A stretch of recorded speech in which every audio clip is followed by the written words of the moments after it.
Hello everyone, I am Raj and welcome to my channel. आज जिस topic के बारे में हम बात करने वाले हैं वो ये है कि अपने क्लास 12 सीबीएसई के मार्क्स खुद से कैसे कैलकुलेट करें। तो चलिए शुरू करते हैं।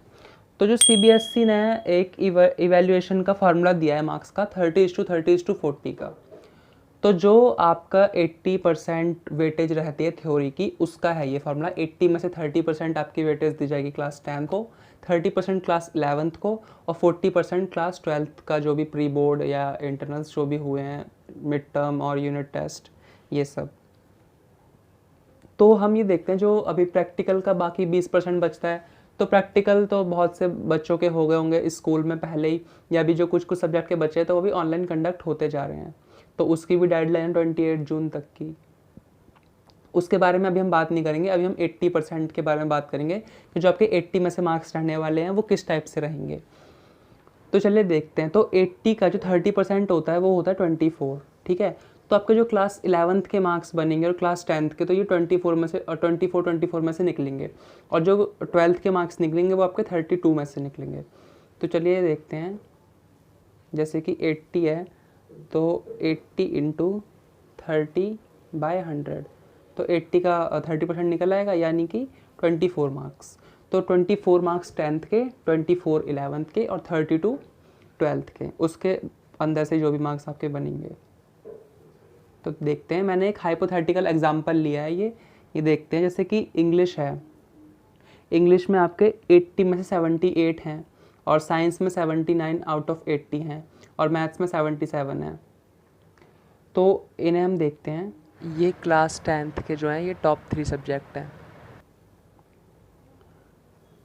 तो हम ये देखते हैं 78 प्लस 79 प्लस 77, ये 234 मार्क्स हो रहे हैं आपके 240 में से, क्योंकि 80 प्लस 80 प्लस 80 हो जाएंगे 240।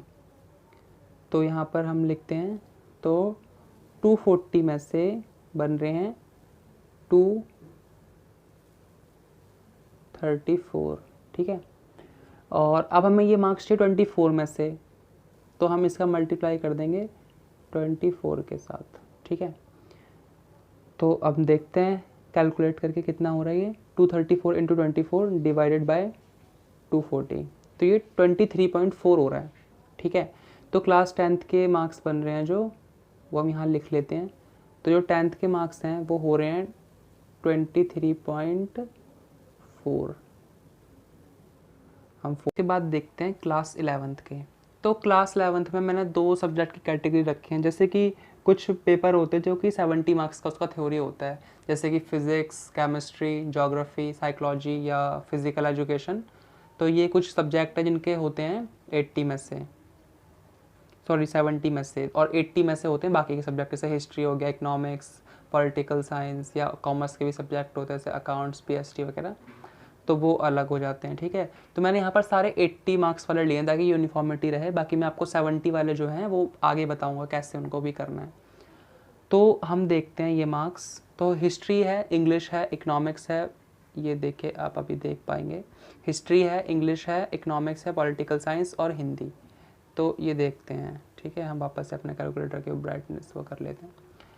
तो ये 70 मार्क्स हिस्ट्री के हो गए, 70 प्लस 75 प्लस 70 प्लस 72 प्लस 72, तो ये 359 हो गए।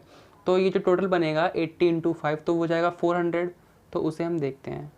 अब यहाँ पर ये रहेगा 400 में से मार्क्स जो आए वो आए हैं 359 और इंटू में 24, क्योंकि हम 11th के निकाल रहे हैं ये, ठीक है।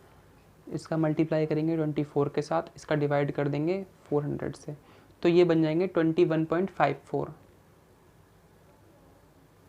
यहाँ लिख लेते हैं हम, मैंने पर थोड़ी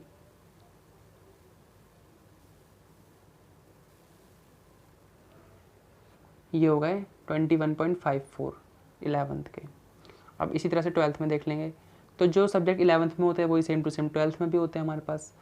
तो ये देखते हैं, जो हिस्ट्री है उसमें है 75 है, फिर इंग्लिश में 77, इकोनॉमिक्स में 76, पॉलिटिकल साइंस में 70 और हिंदी में 73।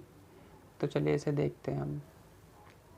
75 प्लस 77 प्लस 76 प्लस 70 प्लस 73, तो ये हमारे हो गए 371 400 में से।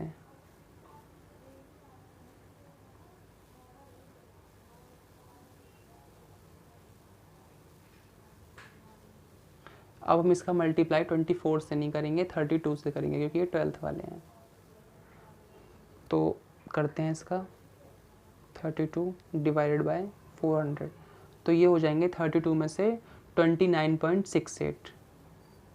यहाँ इसको लिख लेते हैं,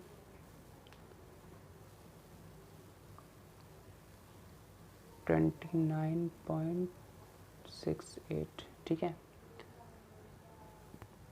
अब अपना 80 में से अब टोटल कर लेते हैं इसको। 23.40 प्लस 21.54 प्लस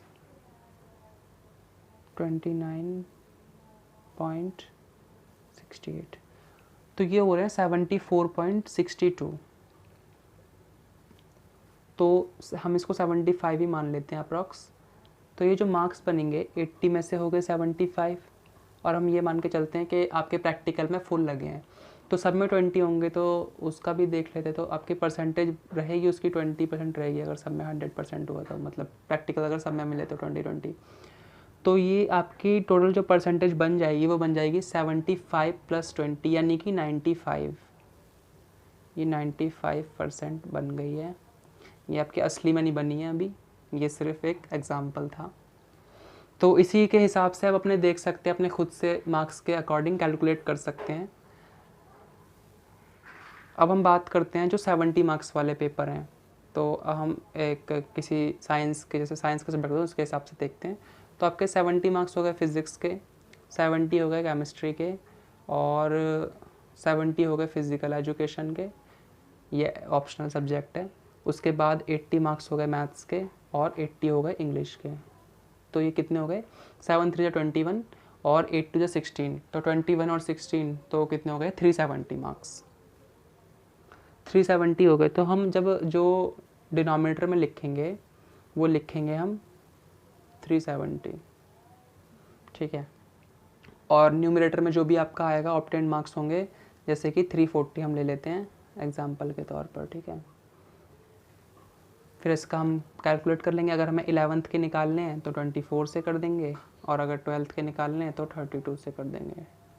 ये 24 से करेंगे तो वो 11th का आ जाएगा, 32 से करेंगे तो 12th का आ जाएगा।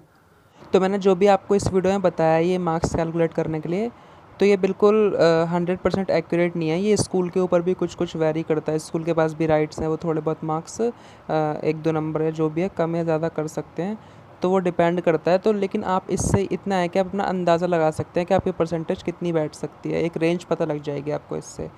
तो आज की वीडियो यहीं तक थी। Thanks for watching.